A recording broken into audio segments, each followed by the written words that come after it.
Hey family. So I know it's been a little minute. Some people might not even know how long ago the last video was, but welcome back to the Cognitive Distortion series over here at Earth Tones. And today we're going to be discussing blaming. So, for those that may not know, cognitive distortions are negative habitual patterns of thought.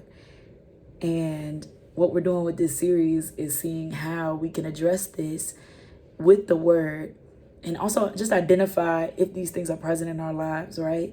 We actually don't have to pattern our thinking after the negative things that have been exemplified for us or based off of our negative experiences.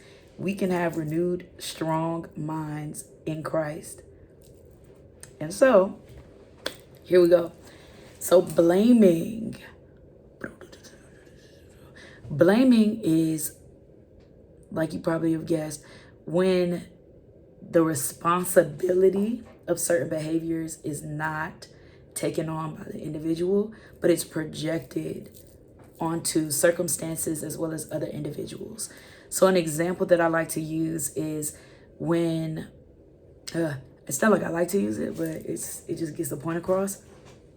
But in a domestic violence relationship, if the way that the two individuals communicates is with their fists or with violent words, and their excuse is, oh well, my mama and daddy always did this, that doesn't say anything. That doesn't tell us anything, and that doesn't make it excusable. Actually, it doesn't give it permission to be done.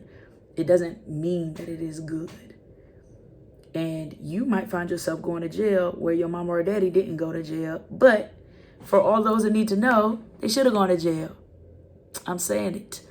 But also, folks that communicate in that way are not well, which is an indicator, right? The reason why they're using their words that are violent, the reason why they're using their fists that are violent are because they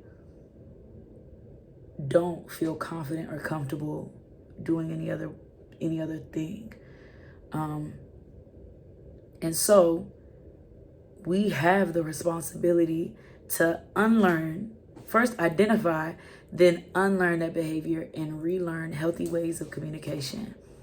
But the issue with blaming is believing that the responsibility never falls on the individual. But I'm here to tell you,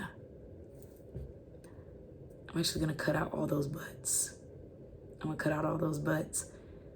I'm here to tell you that you are fully equipped to take on responsibility without feeling shame or guilt. Not a lot of us are taught that, but you can take responsibility for mistakes or even malicious behavior and not feel shame or guilt. Not have to engage shame or guilt. It's possible. And the more that you exercise taking responsibility for your actions, the better you are with actually preventing that behavior from happening again. But if you don't take responsibility, that perpetuates the negative behavior that you're engaging in. And so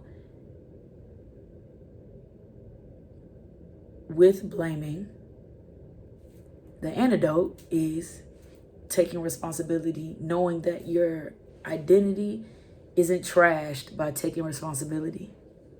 Being accountable for your actions is actually a sign of maturity and love.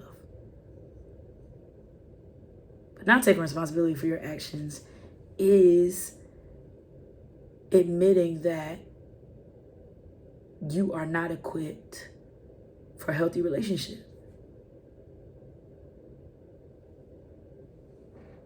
But we are, if we so chose.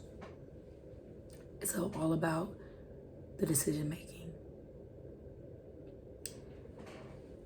I hope this benefits somebody because it's a very simple topic, right? I hope that it blesses someone to do the simple thing of taking responsibility. It's a weighty thing, but it's a very simple action. And it's something that if more of us exercised it, our community would truly be blessed by it. truly. And as usual, praying for your healing always.